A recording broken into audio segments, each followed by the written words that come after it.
Police जो निधि की आधी जली हुई बॉडी को उठाकर लेकर के आई थी, उसे उन्होंने फॉरेंसिक में भेजा और उस केस की अच्छे से इन्वेस्टिगेशन की गई। जिसके बाद ये पता चला, पहले उन लोगों ने उस लड़की का मर्डर किया और उसे जल्द से जल्द जलाने की कोशिश की गई। जो वहाँ पर लड़का था धर्मेंद्र, उसके घर वालों ने 6 टुकड़े किए और बाहर फेंक दिया। अब 1 जून 2007 हरियाणा कैथल के करोरा गांव में मनोज और बबली को जान से मार दिया गया। कि हरियाणा के सोनीपत में एक लड़की, जिसका नाम रिपोर्ट में सुनीता बताया गया, कि उस लड़की की भी हत्या कर दी। उत्तर प्रदेश के देवरिया जिले के एक खाप पंचायत ने एक लड़की को जिंदा जला देने का फरमान जारी कर दिया, क्योंकि वो लड़की अपने पसंद के एक लड़के से प्यार करती थी।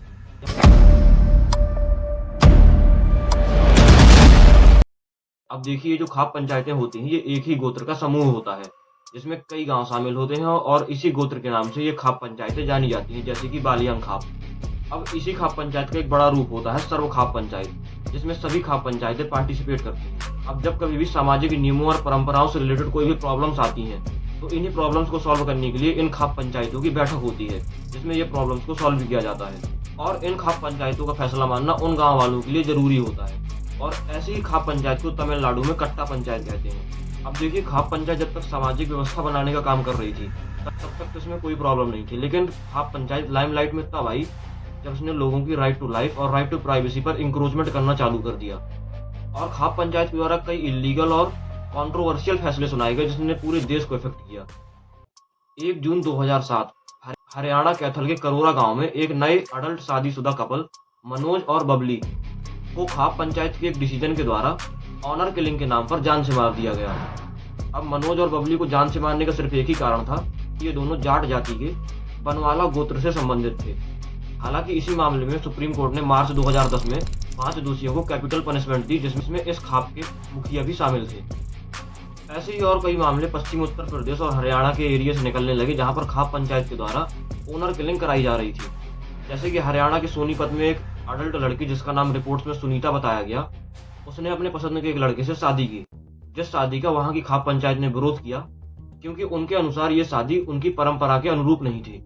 और उस लड़की के परिवार पर इतना दबाव बनाया गया कि उस लड़की की भी हत्या कर दी गई। ऐसे ही उत्तर प्रदेश के देवरिया जिले की एक खाप पंचायत ने एक लड़की को जिंदा जला देने का फरमान जारी कर दिया, क्योंकि वो लड़की अपने पसंद के एक लड़के से प्यार करती थी।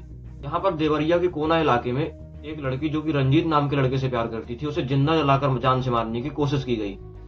ऐसे ही हरियाणा रोहतक के गरनौथी में 2 अडल्ट लड़के लड़की एक दूसरे से प्यार करते थे, जिसमें लड़की का नाम निधि बराक और लड़के का नाम धर्मेंद्र बराक था। अब जो वहाँ के गांव वाले थे और उस लड़की के घर वाले थे, वो इस शादी के बिल्कुल खिलाफ में थे, वो जिसके कारण निधि और धर्मेंद्र ने भागने का फैसला लिया और वो वहां से दिल्ली चले गए।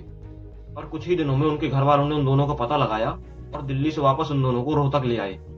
अब बीबीसी की एक रिपोर्ट के अनुसार वहां पर एक खाप पंचायत की बैठक हुई और उस बैठक में उन दोनों को जान से मारने का फैसला दिया गया। यहाँ पर हिंदुस्तान टाइम्स की एक रिपोर्ट के अनुसार पहले उन लोगों ने उस लड़की का मर्डर किया और उसे जल्द से जल्द जलाने की कोशिश की गई, पर इस बीच में पुलिस पहुंच गई और पुलिस ने बॉडी को अपनी हिरासत में ले लिया। और हिंदुस्तान टाइम्स की एक रिपोर्ट के अनुसार जो वहां पर लड़का था धर्मेंद्र, उसके घर वालों ने 6 टुकड़े किए और बाहर फेंक दिया। अब पुलिस जो निधि की आधी जली हुई बॉडी को उठाकर लेकर के आई थी, उसे उन्होंने फॉरेंसिक में भेजा और उस केस की अच्छे से इन्वेस्टिगेशन की गई। जिसके बाद ये पता चला कि ये एक ऑनर किलिंग का केस है। अब ऐसे केसेस यहीं पर नहीं रुकते हैं, हरियाणा और उत्तर पश्चिम प्रदेश से ऐसे केसों की न्यूज सुनने को मिलती रहती है, जिसमें खाप पंचायत के फैसले के बाद किन्हीं 2 अडल्ट जिनकी ऑनर किलिंग के नाम पर हत्या कर दी जाती है। जैसे कि 2012 का सोनिया विकास मर्डर केस, 2013 हरियाणा के सोनीपत में सुनीता का मर्डर केस, 2010 में हरियाणा के जिंद में सेम गोत्र में शादी करने के कारण ऑनर किलिंग का एक और केस, 2012 हिसार में और 2012 में ही पानीपत में ऐसे केसेस की खबरें बाहर निकल कर आई। ऐसा ही हरियाणा के रोहतक के कहना गांव में सपना, जो कि 23 साल की लड़की थी, और सूरज, जो आपस में प्यार करते थे और उन्होंने शादी कर ली थी। इन दोनों का मर्डर सिर्फ इसलिए कर दिया गया क्योंकि ये दोनों एक ही गांव के थे और इन दोनों ने आपस में शादी कर ली। अब ऐसे ही ऑनर किलिंग के मामलों के लिए सुप्रीम कोर्ट में शक्ति वाहिनी एनजीओ के द्वारा एक PIL दर्ज की गई थी, जिसका 27 मार्च 2018 में सुप्रीम कोर्ट ने फैसला सुनाया और फैसला खाप पंचायत के विरुद्ध में था। अपने वर्डिक्ट में सुप्रीम कोर्ट ने खाप पंचायत को गैर कानूनी बता दिया और एक 10 पॉइंट की गाइडलाइन जारी की। और सुप्रीम कोर्ट ने कहा कि केंद्र सरकार इस मामले में कोई कानून का निर्माण करे, तब तक ये गाइडलाइन जारी रहेगी। हालांकि 2018 से 2026 आ गया, लेकिन इस मामले में संसद के द्वारा कोई भी कानून पारित नहीं किया गया। अब देखिए सुप्रीम कोर्ट भी जहाँ बार-बार बोलता आ रहा है कि खाप पंचायत के लिए केंद्र सरकार कोई कानून का निर्माण करे और ओनर किलिंग के मामले भी आए दिन सुनने को मिलते रहते हैं।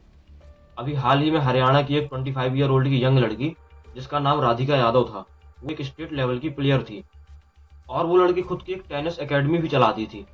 उस लड़की का उसी के पिता के द्वारा मर्डर कर दिया गया क्योंकि वो एक इंडिपेंडेंट वुमन थी और उसके पिता के अनुसार उसको इस बात के ताने मिलते थे कि उसकी लड़की पैसे कमा रही है और इसी के चलते उसके पिता ने ऑनर किलिंग के नाम पर राधिका यादव की हत्या कर दी। अब देखिए जहां हम एक तरफ इंडिया को एक डेवलप्ड कंट्री बनाने के लिए कोशिश कर रहे हैं, वहीं दूसरी तरफ खाप पंचायत और ऑनर किलिंग जैसे मामले देश को हजारों साल पीछे लेकर के जा रहे हैं। और हरियाणा के सोनीपत की ईसाईपुर खाप पंचायत ने लड़कियों के लिए मोबाइल और इंटरनेट बैन कराने का फैसला दिया था और ऐसे ही अलीगढ़ की बसौली खाप पंचायत ने अनमैरिड लड़कियों के लिए मोबाइल और इंटरनेट को बैन कर दिया था और उत्तर प्रदेश के मुजफ्फरपुर की एक खाप पंचायत ने लड़कियों की जीन्स पहनने पर बैन लगा दिया था। तो ऐसे में क्रिटिक्स का भी कहना है कि खाप पंचायत को बैन कर देना चाहिए। तो देखिए यहाँ पर दो बातें हैं। पहली बात तो यह कि खाप पंचायत ने सिर्फ बुरे फैसले ही नहीं सुनाए हैं, खाप पंचायत के द्वारा कुछ अच्छे फैसले भी सुनाए गए हैं, जैसे कि भ्रूण हत्या को रोकने के लिए खाप पंचायत के द्वारा प्रयास किए गए और खाप पंचायत के द्वारा ही दहेज प्रथा का विरोध किया गया और खाप पंचायत ने स्त्री शिक्षा को बढ़ावा देने के लिए प्रयास किए हैं। तो ऐसा नहीं है कि खाप पंचायत सिर्फ बुरे फैसले ही सुनाती है, ये कुछ अच्छे फैसले भी सुनाती है। इसलिए खाप पंचायत को पूरी तरीके से बैन करना ना तो पूरी तरीके से पॉसिबल है और ना ही तर्कसंगत है। हालांकि खाप पंचायत के लिए कानून बनाकर कुछ सुधार किए जा सकते हैं, जिससे कि खाप पंचायत एक समाज सुधार के लिए स्टेज का काम कर सकती है। और बात रही खाप पंचायत के लिए कानून बनाने की, तो देखिए यहाँ पर खाप पंचायत एक बड़ा वोट बैंक अपने पास रखती है। तो ऐसे में सरकार किसी की भी हो, वो अपने वोट बैंक से खिलवाड़ करना नहीं चाहेगी। इसलिए सुप्रीम कोर्ट के बार बार कहने के बाद भी खाप पंचायत के लिए कोई कानून का निर्माण अभी तक संसद के द्वारा नहीं किया गया है। इसलिए खाप पंचायत को बैन करना ना तो पूरी तरीके से पॉसिबल है और ना ही तर्कसंगत है। इसमें सुधार करने की बहुत ज्यादा जरूरत है ताकि इसकी एक सामूहिक एनर्जी को एक अच्छी दिशा में लगाया जा सके।